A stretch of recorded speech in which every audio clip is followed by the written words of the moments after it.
Olá, bem-vindos à apresentação do Laboratório 5, da disciplina de E301, Laboratório de Fundamentos Físicos para Engenharia Elétrica, disciplina de Elétrica Técnica. Essa apresentação foi responsável pelos alunos Carlos Vitor Pinheiro e Humberto Biscotto. Os assuntos serão abordados nessa apresentação são uma introdução teórica ao efeito fotoelétrico e medidas experimentais relacionadas ao mesmo efeito.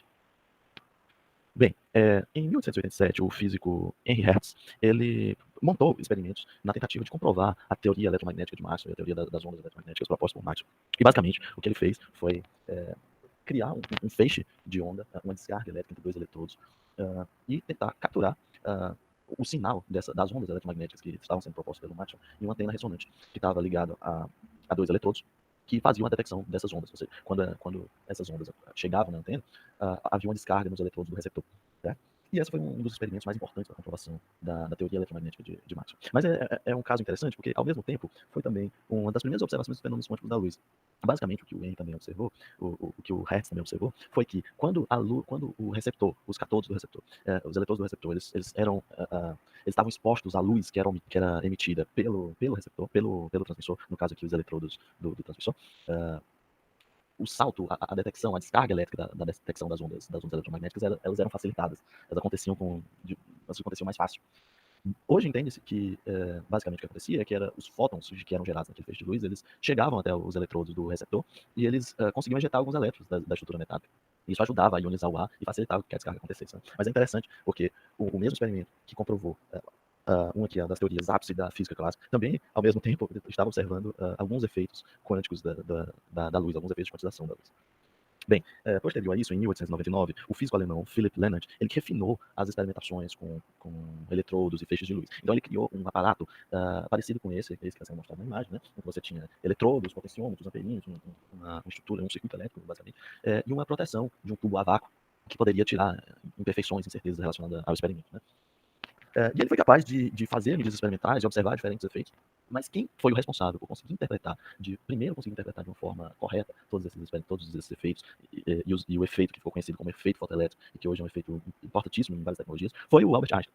Então, o Einstein, ele bebeu dos conceitos de quantização do Planck, mas o Max Planck, ele não entendia bem o que significava aquela quantização de energia que ele propôs na matemática para explicar o fenômeno da catástrofe ultravioleta. Né? Mas o Einstein, ele conseguiu interpretar o que aquela quantização da energia significava, né? E para o Einstein, aquela quantização significava basicamente que a luz era composta por pacotes de energia. Há uma ideia de que a natureza da luz se comportava de uma forma corpuscular. Né? Então, a luz teria uma natureza corpuscular que está associada com essa quantização de energia. E essa foi a grande contribuição de Einstein, porque a partir desses fenômenos passou-se a ficar quase que trivial compreender por que esses efeitos tão esquisitos estavam acontecendo. Né? Então, basicamente, a ideia do Einstein foi entender que a luz era composta por pacotes de energia, que ele deu o nome de fótons, e cada fóton, ao interagir com o elétron, ele era capaz de arrancar esse elétron da estrutura metálica se esse fóton tivesse energia suficiente. E a energia do fóton estava diretamente relacionada com a equação de Planck, ou seja, a energia do fóton passa a depender da constante de Planck vezes a frequência. Então, a energia do fóton passa a ser um produto direto da frequência de emissão da luz. Isso ajudou a compreender os fenômenos que estavam sendo observados no efeito fotoelétrico. Então, a gente pode fazer esse equacionamento aqui a partir da compreensão da natureza do fóton, em que, basicamente, o fóton, ele chega até a estrutura metálica do material, ele interage diretamente com o elétron e ele consegue dar energia para esse elétron, a energia que vem do fóton, ou seja, a energia constante de Planck vezes a frequência, e essa energia o elétron consegue utilizar para romper a ligação com a estrutura metálica. Essa energia ela é chamada de função trabalho, e a energia que sobra continua como energia cinética do elétron, que o elétron vai usar para romper a barreira de potencial nesse aparato aqui, por exemplo. Então, se eu colocar uma barreira de potencial contrária, o elétron vai ter que vencer essa barreira que é colocada por esse potenciômetro. Então, a gente consegue manipular essa equação desse balanço de energia e compreender que a tensão que eu consigo usar para frear esses elétrons aqui, de forma que eu não tenha corrente passando nesse perímetro aqui, ela vai depender apenas da frequência da luz. E foi essa uma das observações principais do efeito fotoelétrico. Né? Se eu aumentar a intensidade da luz, a curva característica ela tem um deslocamento, ela muda um pouco, mas a tensão necessária para frear os elétrons nessa estrutura desse aparato, nessa estrutura metálica, ela é a mesma para as mesmas frequências. Ela muda de acordo com a frequência, mas para uma mesma frequência ela é a mesma. Então, basicamente, aumentar a intensidade do feixe de luz significa colocar mais fótons, mais pacotes de energia. Mas cada pacote de energia, individualmente, não é capaz de arrancar o elétron da sua camada. E essa compreensão desses efeitos foram fundamentais, um pontapé fundamental para o início da teoria quântica da luz. Tá? Posteriormente, a gente vai observar algumas curvas experimentais que foram obtidas no nosso laboratório e a explicação delas com efeito fotoelétrico. Obrigado.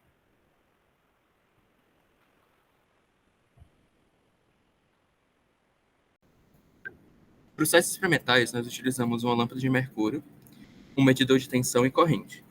Além disso, usamos alguns filtros de luz e aberturas para modificar a luz incidente e a intensidade da luz que chega do outro lado da lâmpada. O objetivo é estudar o comportamento da luz nos diferentes pares de filtros. Para o primeiro gráfico, nós utilizamos um filtro de luz de 436 nanômetros e nós modificamos as aberturas do outro lado da lâmpada para modificar a intensidade da luz. O esperado é que a tensão de corte ela não se modifique. No gráfico, nós conseguimos ver que eles partem do mesmo ponto de tensão nula, que é justamente o ponto de ruptura, a tensão de ruptura da lâmpada, que é de aproximadamente menos 1,3 volts.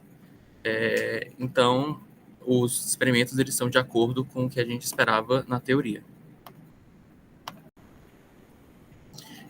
Partindo para a próxima parte do experimento, nós modificamos agora os filtros de luz que nós colocamos do lado da lâmpada do aparato. Nós vamos utilizar 4 milímetros de abertura e não vamos modificá-lo, apenas os filtros.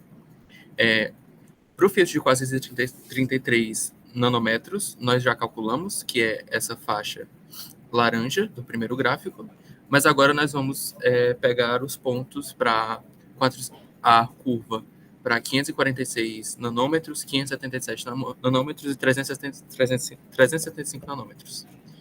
O que nós encontramos são tensões de corte variáveis, e o aumento da tensão do filtro aumenta a tensão de corte. O que a gente tira disso é que quanto maior o filtro, o comprimento de onda do filtro, maior é a tensão de corte da lâmpada, até se aproximar de 0 volts.